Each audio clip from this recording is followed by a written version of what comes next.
Hello everyone and welcome back to my opinion. In India have won this game by 6 wickets and clinched the series 3-0. Now I know there wasn't a video uploaded for the second ODI, and it's because now obviously usually there would be, in the last few T20Is, there's been a day in the games have taken place on alternate days. And I thought it would be the case for this game, so I was quite surprised in the morning when I found out that the third ODI was today. And so I think a day in between for each T20 game, it kind of gives me a window, an extended window to really make the video. Whereas I had cricket training in the morning, so I couldn't really make a video for the second one. But I think that something which I guess goes hand in hand is the fact that if you look at the roadmap of this game and the previous one, despite the fact that there are intricacies, the fact that they effectively have gone a similar way in terms of there's been a finish in the end for Sri Lanka, a different end result, obviously, with 183 and 147 or 46 in this innings. But yet, the ease at which they've given those runs to India, or rather, India have scored those runs, have been relatively kind of around the same. And I think that even in this game, when India were 103 for 4, you never at any point thought, especially with Shreyas Iyer and Jadeja batting for the fifth wicket partnership, you never really thought India were going to lose that game or even have a few jitters. And in the end, those two batted like they hadn't lost any wickets prior to their partnership developing. And so, yeah, the games followed a pretty much a similar roadmap. And I think for this series, if I could have said what I said after the first ODI, even before the series started, and again, if you see how it's worked out, the problems that I said Sri Lanka had after the first ODI have kind of been made obvious in this series. And I think it's a case of one side really getting a lot from this series and kind of seeing the players who they would think would make that World Cup side or on track to make the squad for that T20 World Cup. And for the Sri Lankan team is kind of, yes, they've been missing key players, but if you look at the players who are there and you see the overall dynamic of the side, we all knew that the batting lineup, regardless of whoever was there, it struggles with consistency and putting up decent totals on a regular basis. And also the death bowling has always been a concern, especially with this group of kind of bowlers. And I think that this series has literally shown the problems that you could say they had even before a ball was bowled. And I just think that it's not really surprising if you look at the way these games have gone. The weaknesses that Sri Lanka have had have resulted them in losing the games, and especially you could say their bowling, where 183 and in the end they lose with 2.5 overs to spare, which is ridiculous considering. If you actually see, look, I actually thought, when the second inning was going on, when India had lost that first wicket and they were with the initial stages of the second wicket partnership. They were really keeping it tight to Sanju Samson. I thought that India could just, because of what I said before, India could just get it to kind of not lose any more wickets by the 10 over mark. And then with the struggles that the Sri Lankan bowlers have at the death, it's pretty much a free-for-all. And it was, because they scored, I think, if I see here, they scored 106 runs in 7.1 overs after that. And if you look at Jadeja's innings of 45 of 18, he's got those without actually slogging a ball. And it just, of course, batting isn't easy, but it just looked so easy when he was batting. Partly because of the batting form he's been in since the 2018 innings of 86 not out in the tests against England. He's been in a different level of form as to what we've seen previously in his career. And that played hand in hand with the bowling that he faced. And that's why, 45 of 18, he made things look easy. And I just think that, the problem with... I could go in detail analysing both these games. But as I said, I just think that... So in both these games, Sri Lanka won the toss and chose to bat first. And Of course, if you look at this surface, the first 10 overs, if you get through that, then I think you could really put some runs on the board. The ball moves around quite a bit, the first overs, and certainly there was much more hope for the seamers than for the spinners. And I think that's the reason why, if you look at Sri Lanka's innings, they've started off, well, sedately in both the innings, where there was a huge difference despite the fact that the run rates were similar. In the second game, there were 15 without loss in 4 overs, and in this game, there were 11 for 3 in 4 overs. And that was pretty much the difference, really. I think that in the first game, I think they really capitalized on that 9th over and got I think that the first wicket fell on 67. So the opening partnership did get a bit of a start, so the others could build on it. And despite the fact they had a few hiccups after that, in the end, they got that finishing innings from the captain, and they got 183.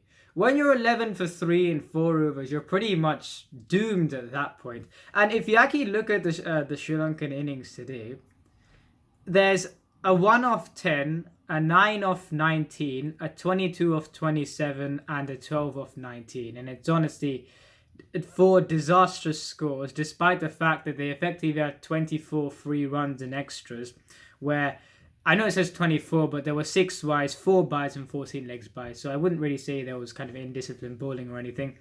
And someone scored 74 of 38, and yet it's basically been a rescue effort with 24 free runs, and you've only got 146 on the board in the same venue that you conceded 186 runs in 17.1 overs. So there was never going to be really a winnable thing at all. And I think that as I said, it's just the fact that Sri Lanka in the first, especially the first few overs of each innings, they showed what we know they can do. If you look at Chamira and Kumara, there's Dushmanta Chamira kind of extending his great record against Rohit Sharma and T20I. I think it's 6. He's got him out 6 times and conceded 32 runs. So a great record over Rohit Sharma. He extended that in both these last 2 games. And Kumara, despite the fact that he's gone for 39 runs in 3.5 overs today, I thought he bowled better than what his figures do show. He bowled a great Yorker, I think, to get the 3rd wicket of Deepak Hooda. And I think that there were some positives at the start of the innings for Sri Lanka, despite the fact that when Shreyas Iyer was batting, the boundaries did flow. But I think it's partly because of the fact that he's in such good form at the moment. But yeah, there were some positives at the start for Sri Lanka, but then I think the predictability kind of set in. And when, look, 1 for 6, 2 for 51, 3 for 89, 4 for 103, and yet the other 2, Shreyas Iyer and Jadeja, kind of batted as if no wickets had fell at all. And in a way, Sri Lanka would have wanted 103 for 4 and 12.2 in the previous game, but instead they got it when they were defending considerably less runs. And yeah, it's pretty much child's play for India in, I'd say, both these games. Certainly, okay, as far as the death bowling is concerned, India wouldn't really be too happy with the runs that they've conceded. But in the end, I just think that the Sri Lankan bowling in the last 10 overs and the form at which this batting lineup is in, even without key players, I just think that the India really found this quite easy in these last 2 games, and pretty much all these 3 games really.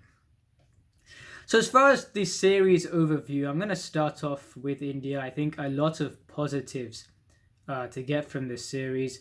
Shreyas Iyer, the biggest positive, 204 runs. I think this is kind of a record for the second most runs in the series without being dismissed. He's got 204. I think David Warner's got 217 runs without being dismissed against the same opposition.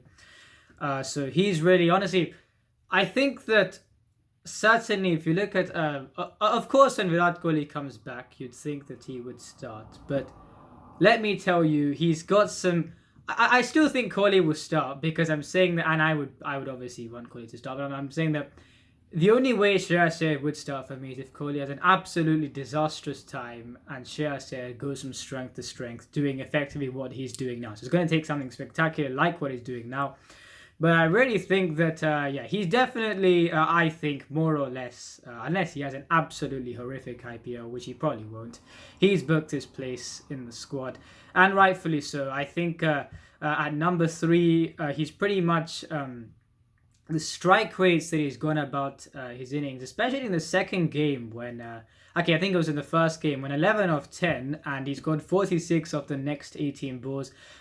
In these last 2 games, he's walked in when a wicket has fell fairly early, and for the first few overs of him batting, he's had to kind of, he's still been positive, but he certainly realised that the first 10 overs are kind of a... There's quite a bit of assistance for the seamers, and especially the fact that the bowlers that he's facing enjoy bowling in kind of that period of time. Of course, he would have realised that was there, but but the thing is, if you look at all the returns that he's got in this series, he's been brilliant. So yeah, the man of the series by far. Ishan Kishan. The thing is, yes, that 89, and I know he was injured in this game, and I do think that, I know he got the concussion in the second game, but then he was able to bat. But the 16 that he scored, and it's exactly the same thing that I said before, where there's a bit more assistance up front when he was batting in that second innings, and yet you see the results kind of differ. You get 89 when the ball isn't really doing that much, and probably the bowling isn't that great. When the bowling is more on the money and the pitch offers a bit more, it certainly is a bit of a contrast. And in the end, he scored in the second game, I think he scored 16 or 15. I don't really think the blow to the head from Lahira Kumara really helped him, but 16 or 15 for him. So I certainly think, as I said, a great positive that he scored the 89. But I'm saying, even he doesn't really have to score even big scores. If he scores, let's say, a 30 runs, how he scores his runs, let's say, when there is something in the surface and the bowling is good. If he kind of gets a 30 runs at a decent strike rate, even if it's 30 of 24 balls, but the way he goes about it, you can tell that he's really kind of getting to get over that hurdle, then I think it should be okay. I just think that this slam bang kind of approach, despite a more responsible version in the first T20I, it certainly has its benefits and its vices, especially, as I said, in these kind of situations, especially in the West Indies series.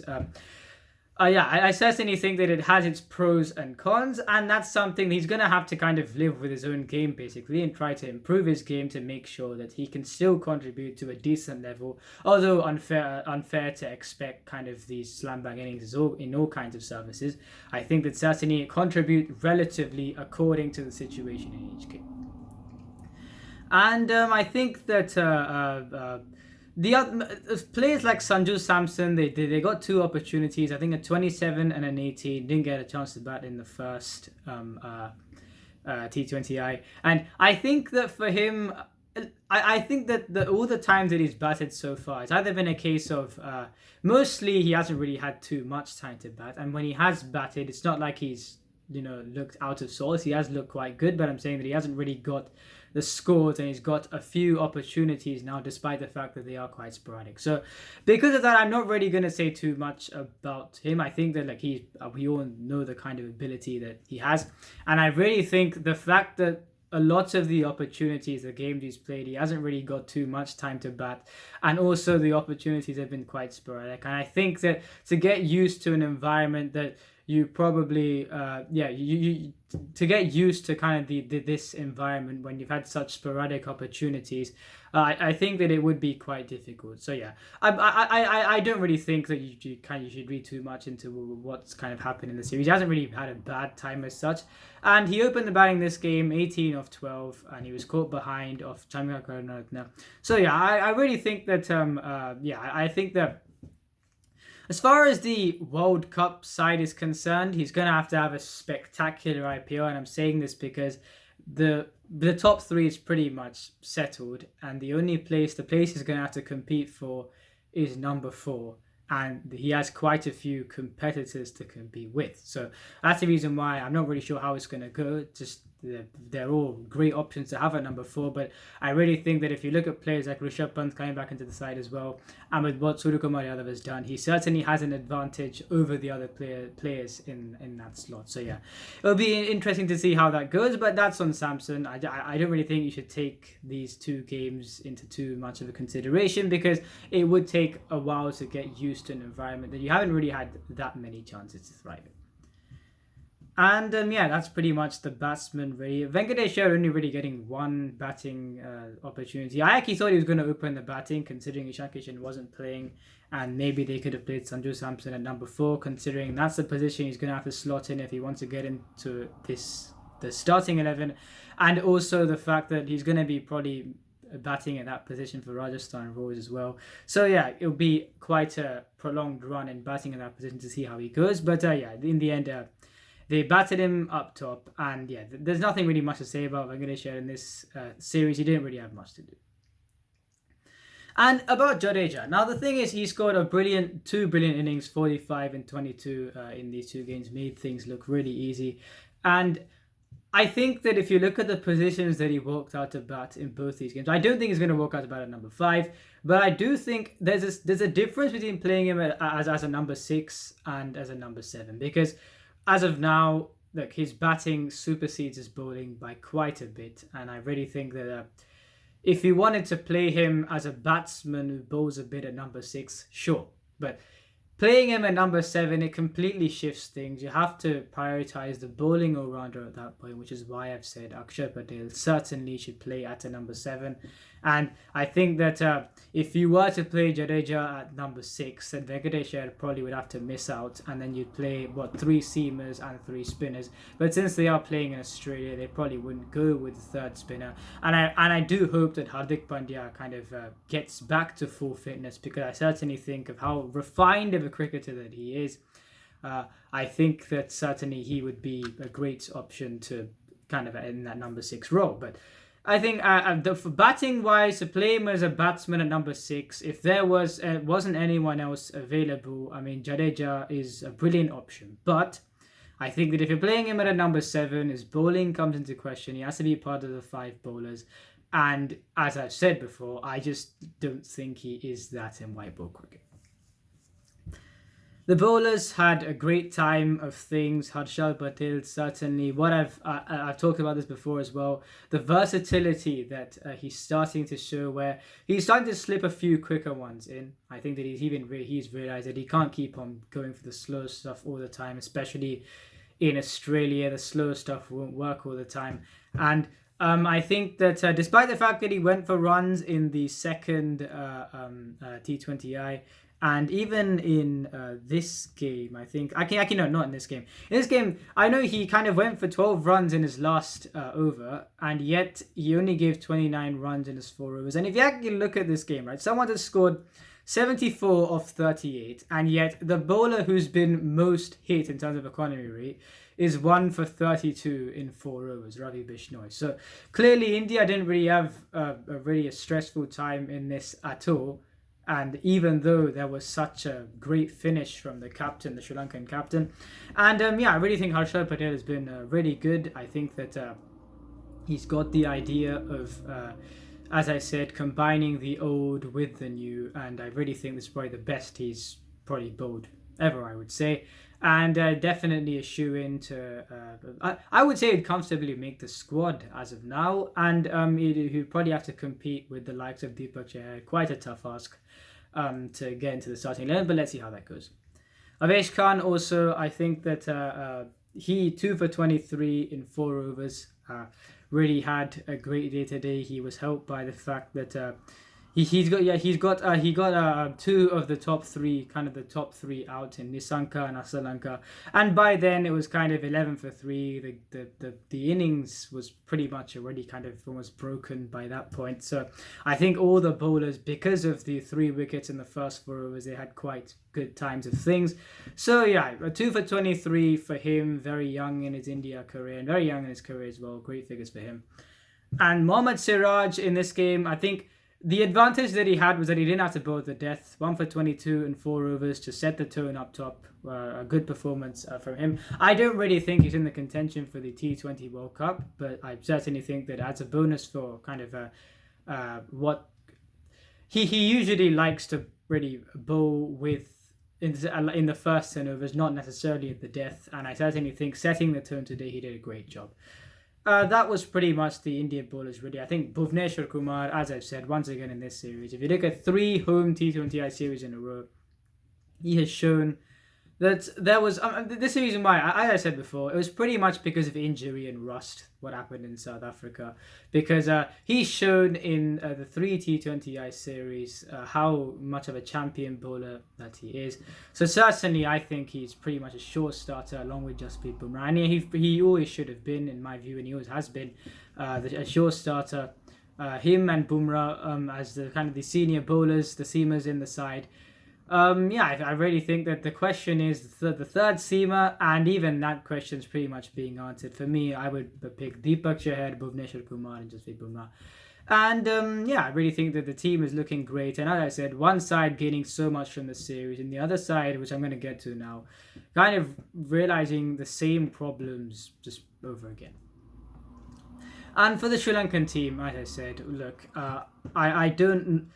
Janit Liyanage once again 9 of 19. He scored 11 of I think 17 in the first T20I. So clearly, especially if you look at his strike rate 112, I just don't think right now. I'm probably talking way too early, and I think what I'm saying is quite unfair because he hasn't really played many games. But right now, certainly betting at him at number 4, I didn't really get.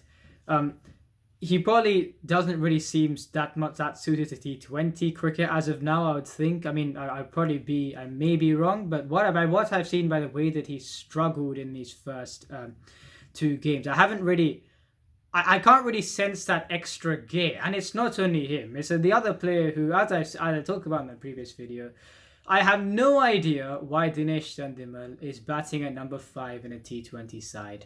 And yet, actually, it's the fact that they're actually trying to play him there. It's just really...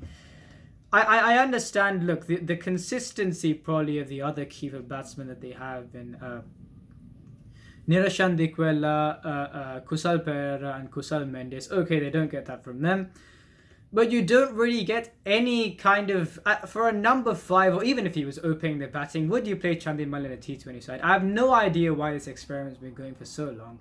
And I understand maybe for this series they don't have their full squad, which is okay. But even in Australia it was going on. So I just think that, Chandimal in a T20 side, I hope this experiment ends here and now.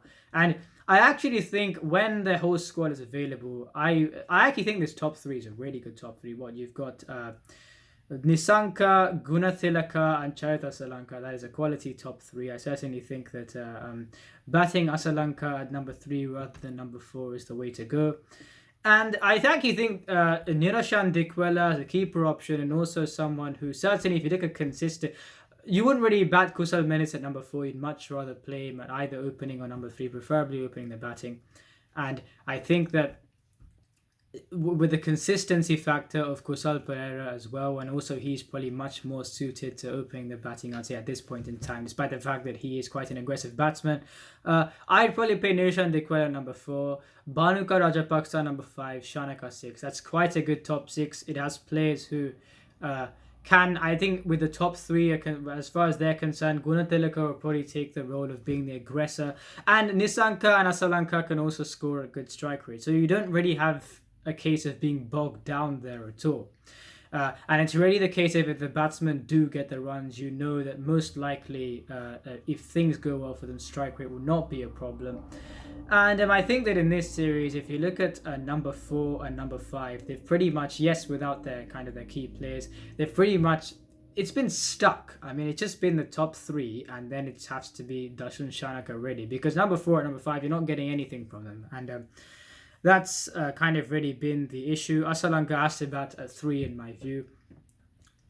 And I think, once again, it just shows... Shanaka and Karunaratne, with the batting that Shanaka is showing and he has shown before, I wouldn't really say if he plays in the side as a batting all-rounder who really doesn't bowl much but can deliver a few overs, that's okay. But batting at number 7, Shamika Karunaratne in that case has to be that third seamer, and it's quite a tough ask because they don't really have the white ball pace bowling stocks that could probably adapt to T20 cricket, I feel, but certainly to death bowling. But he's probably going to have to, one of those three in Kumara, Chamira and Karunaratne have to be a reliable death bowler.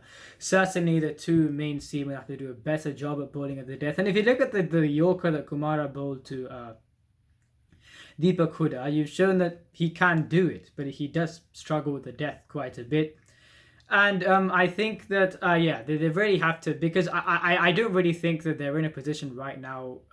Of course, I don't really know too much about, or really anything about Sri Lankan domestic cricket, but I'm saying right now, they've been playing these players for quite a long time. There's been rarely a variation in terms of other seamers that have been into the side, apart from Binura Fernando. So clearly, I just think that they don't really probably have the T20 seamer pool to look into at this point in time. So certainly these players have to get better at the skills that they're executing.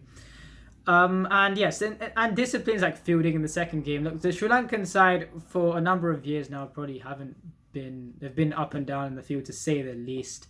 And in the second game towards the end, the batsmen were able to run 2 runs. Yes, there was dew, but I just think that in the end, the ball kind of slipped out of the fielder's hands. And it happened quite often. And I think that there was also a drop catch on the boundary rope. And it was either a case where I understand why it may have happened. Those catches aren't easy. But I do think that he could have either flicked it back in at least. I mean, letting the ball go for 6, I don't think was really acceptable in that situation.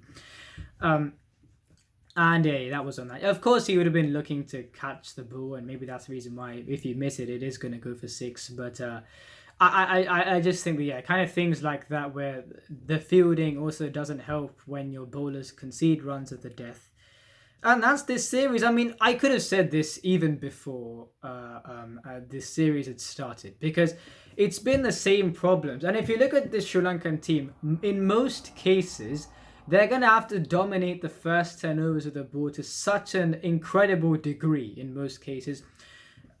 Because even if they have the opposition have a few batsmen available, if they put them, even if they got 3 wickets down in the first 10 overs, and you have players like Shreyas Iyer and Jadeja who have the confidence and you're certainly the prowess as of now really, if you look at the form that Jadeja and Iyer are in, to navigate that situation, and with the fact that in the last 10 overs the bowling attack that they're facing isn't going to keep the runs down, things become way easier to build a partnership, and in no time you've built even like a 30-odd partnership. You can kick on from there, and by the time the innings is finished, it's almost seemed like you weren't in a precarious situation to begin with. So it's such they're probably the most unsustainable team in terms of the way that they play, certainly in their bowling attack, in world cricket right now. And I'm saying this because, look, if you look at the batting lineup that certainly they played in this series, yes, with limitations, because I think that, of course, if they play their full team,